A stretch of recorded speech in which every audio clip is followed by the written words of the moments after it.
Please welcome to the stage, John Perkins.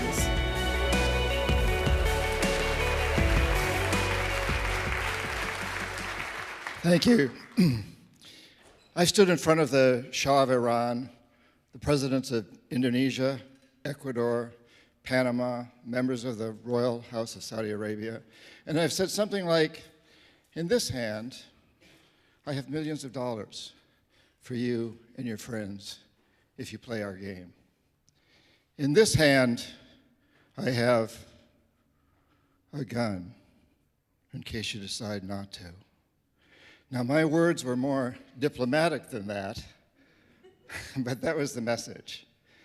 I was an economic hitman. And we economic hitmen have created a new global economy, really, a form of capitalism that I call predatory capitalism. It isn't working. We all know this. The oceans are rising. The glaciers are melting. Less than 5% of us live here in the United States, and we consume almost 30% of the world's resources, while half the world is on the verge of starvation, or actually starving. That's not a model. China can't do it. India can't do it. They're trying, but they can't do it. We have to change. We have to have a revolution. We must change the system. I'll get into that in a minute, but first, how did I become an economic hitman? While I was still in business school, I was interviewed by the National Security Agency, the NSA. They put me through a series of extensive psychological tests, including on a lie detector. It's a long story, but to make a long story short, I ended up going in the Peace Corps and being sent deep into the Amazon rainforest. Now, I'd grown up the son of a teacher in a boys' prep school for very wealthy boys in rural New Hampshire. I grew up with lots of snow and cold, kind of like here in the winter, you know? And suddenly I find myself living in a thatched roof hut in the steamy jungle. You think I adjusted easily to that? After the Peace Corps, I then took a job. I was given a job as an economist at an international consulting firm in Boston with close ties to the NSA and the CIA. I was trained by a woman named Claudine Martin, whose job it was to train me to be an economic hitman. Now, Claudine had seen my NSA files. She knew that I wanted three things that I thought all my prep school buddies, the rich kids, had had: money, power, and sex. Claudine was really good at her job. And she promised me the first two: money and power. And she taught me quite a bit about the third. And then she told me what my job would entail. I would go to countries with resources our corporations covet, like oil. I'd arrange a huge loan to those countries from the World Bank or its sister organizations, but the money wouldn't actually go to the country. It would go to our corporations, Bechtel, Halliburton, Brown and Root, familiar names, to build big infrastructure projects in those countries and incidentally make huge profits in the process. They'd build power plants and industrial parks, things that would benefit a few wealthy families in the country, the ones that own the industries. But the majority of the people would suffer. They would be left holding a huge debt they couldn't repay. So we'd go back and say, since you can't pay your debt, sell your resource, oil or whatever, real cheap to our corporations. Privatize. Sell your utilities, your schools, your jails, everything like that to our corporations. And Claudine also told me that if the leaders of these countries refused my offer, people she called jackals would be right behind me. I didn't actually carry a gun, but the jackals did. My first assignment was in Indonesia, a country that had just ended a terrible civil war where more than 1 million people had been killed. It had a terrifying reputation. And I have to admit that when I arrived in Jakarta, knowing I'd be there for about 3 years, my knees were shaking pretty bad. My stomach was filled with fluttering butterflies. I had no idea what I was supposed to do. I was a very young man. I just knew that I was expected to produce a report that would convince the Indonesian government to build an extremely expensive electrical system, hiring our corporations to do it. Claudine had made it sound simple, even kind of James Bondishly romantic. But now I'm struck by reality, and I felt naive, ill-prepared, vulnerable. Fortunately for me, the winner of the Civil War, President Suharto, who was actually a dictator, wanted the projects that I was offering, and he also wanted CIA and Pentagon protection. And so every time I stumbled, and I stumbled often, somebody was there to pick me up. A government official would appear with an incredible report that would indicate beyond any shadow of a doubt that electricity was all the country needed to take off to huge growth. A Harvard-trained mathematician showed up with a mathematical formula that proved that if they just built this electrical system, everything would be fine. In the end, I produced a report that forecast the need for electricity at an unheard of annual rate of 19%. Indonesia got its loan. Our corporations made lots of money, and I was promoted from economist to chief economist. It was quite a lesson. At that time, the Cold War was just really, really revving up. And Washington believed that Cuba was about to spread communism throughout the hemisphere. The CIA developed a program called Operation Condor to support right-wing dictatorships in Brazil, Argentina, Chile, throughout the continent. Jaime Roldos, president of Ecuador, democratically elected, and Omar Torrijos, head of state of Panama, strongly opposed Operation Condor. I was sent down to get them to change their ways. They wouldn't. They refused. Roldos was killed when his private plane crashed in what many believe was not an accident. Torrijos said, if CIA killed my friend Jaime, I'll probably be next. In less than 3 months, he died when his private plane crashed under very similar circumstances. You're going to hear after me, after the break, from a Marine Corps general who was in Panama at the time, and he agrees with me that these were probably, at least Torrijos was probably assassination.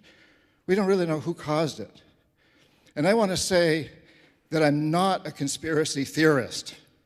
I don't believe in some overarching conspiracy to take over the world. But I do read reports. I think I'm a conspiracy factualist. You know, I read just recently declassified information, the CIA's own website, where they admit that the US government was deeply involved in the overthrow or assassination of Prime Minister Mossadegh of Iran, President Allende of Chile, Arbenz of Guatemala, Diem of Vietnam, Lumumba of the Congo. And speaking of Allende of Chile, he was replaced by the terribly brutal dictator, General Pinochet, who was a great defender of Operation Condor and also oversaw the murder of tens of thousands of his people, and was praised by Secretary of State Henry Kissinger as a great defender of capitalism. I believe in national security, and I don't believe that US security is served. I believe it's jeopardized when our agencies overthrow or assassinate the leaders of other countries because they don't follow our policies. I'm a capitalist. I think that capitalism has given us incredible technology, art, science, medicine. I think it holds out the hope for the future. But there's this new form of capitalism that I call predatory capitalism that's the enemy of true capitalism. Let me explain. When I was in business school, I was taught that a good CEO makes a decent rate of return for his company and also makes sure his company is a good citizen. He pays his workers a fair wage, gives them health insurance and retirement pensions, pays taxes, imagine that, and supports local school and recreational facilities and so on and so forth. And in essence, he makes sure that his company serves a public interest. That all changed in 1976 when Milton Friedman won the Nobel Prize in economics and stated, amongst many other things, the only responsibility of business is to maximize profits. regardless of the social and environmental costs. It changed everything. And it has created this global fiasco, what I believe we're headed toward this disaster, where we're in it a lot now with the climate change, with all the things that we all know is happening, and we must change that. And we can change that. How? I think the American Revolution actually offers an interesting example. Back in 1773, most everybody in the United States believed that the British were invincible. But George Washington stepped forward, and he remembered 20 years earlier during the French and Indian War, he had witnessed at the Battle of the Monongahela the defeat of a huge, powerful British army by a handful of Indians. And Washington said, they're not invincible. All we got to do is hide behind trees. Change the rules. So I think that's where we're at today. Change the rules. I like the rules I learned in business school, that a good corporation, a good CEO should make sure that his corporation serves the public interest, is a good citizen.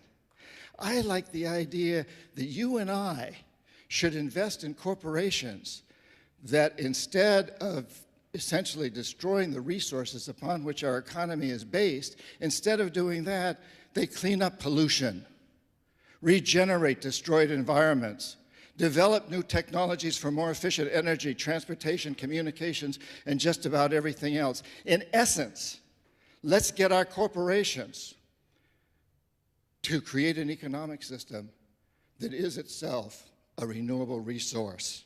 Are you ready to do that? Yes, I think we're all ready. We can create this renewable resource so our corporations today really run the world. They control most of the politics in this country and just about everywhere else. But it's important to remember that they need us. We work for them, we manage them, many of you own them, you run them. They depend on us to buy their goods and services, to invest in them, to work for them, to support them through our tax dollars. We have the power. You have the power. Earlier, we heard this incredible music about our passion and our power. Let's put our passion to work. This brings us to you. What is it you can do, each and every one of you? What can we all do? Well, I think perhaps the most important thing to start off by saying is that we are living at a time in history when the individual, you, has more power than ever before. I travel a great deal around the world, speaking at events like this and many others. And everywhere I go, whether it's in Asia or Africa, South America, Europe, Middle East, the United States, people are waking up to the fact that we live on a very tiny, fragile space station with no shuttles. And it's headed for disaster, and we got to turn it around. We can do it.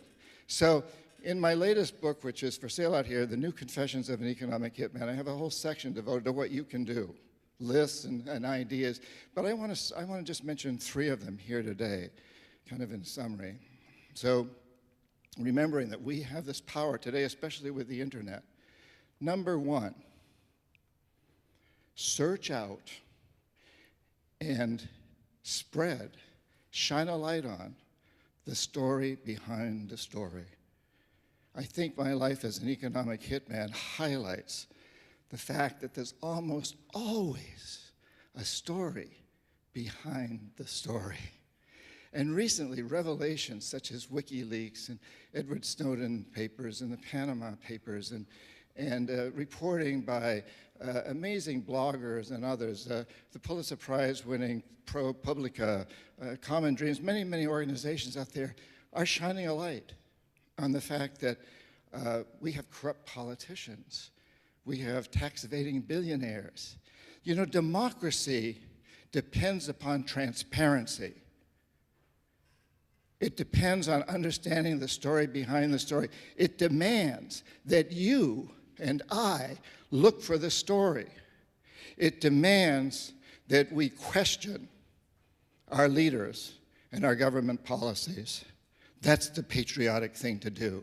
So number 1, look for, spread the story behind the story. Number 2, use local, individual, and community power, your power, to change politics, to change the governmental system to change the laws. We, the people, must do it. We can't wait for a president to do it, whoever the next president is.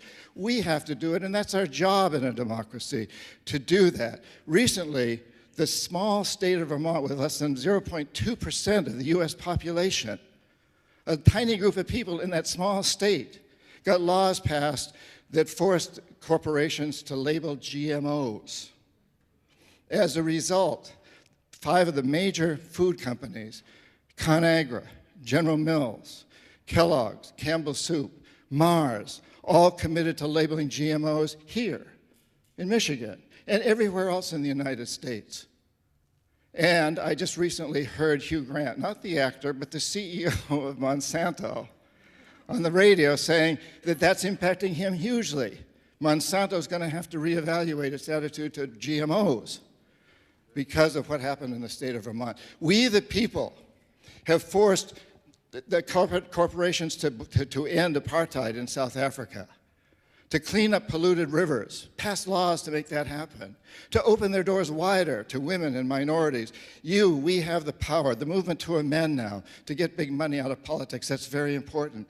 So, number 2, join an organization or start one that impacts local laws, national laws, global laws. Do it. Get involved, please. This is something important that we all can do. And number 3, help a corporation understand that it must serve a public interest. Corporations listen to you. CEOs, I know lots of CEOs of very powerful corporations. They know if they're getting flooded by emails, tweets, or Facebook, whatever. They know, and they have to respond. So I suggest to you, pick a corporation, any corporation that appeals to you. Send them an email. Don't make them the enemy. Say, I love you, I love your product, but I'm not going to buy it anymore until you stop polluting, or clean up pollution, or pay your workers a fair wage, or whatever your issue is. Send that email to the corporation and to all your social networking circles, and ask them to send it to all their social networking circles. Get involved. So, shine a light, change the laws, and convince corporations to serve a public interest. And in that way, we're going to turn this economic system that is failing us, one that's exhausted, one that's devastating its own resource base, into a renewable resource. I think you and I live at the most amazing, important time in human history. We are going through a revolution, a consciousness revolution. People are waking up across the planet. Together, we're going to come together, and we're going to create a world that my 8-year-old grandson and every other child of every sentient being on this planet is going to look back at and say, hey, thank God for TEDx in Michigan. Thank God all those people came together and committed to moving forward to creating an economic system that's a renewable resource. Thank you all for being here. I look forward to taking this journey with you. Thank you so very much. Thank you. Thank you.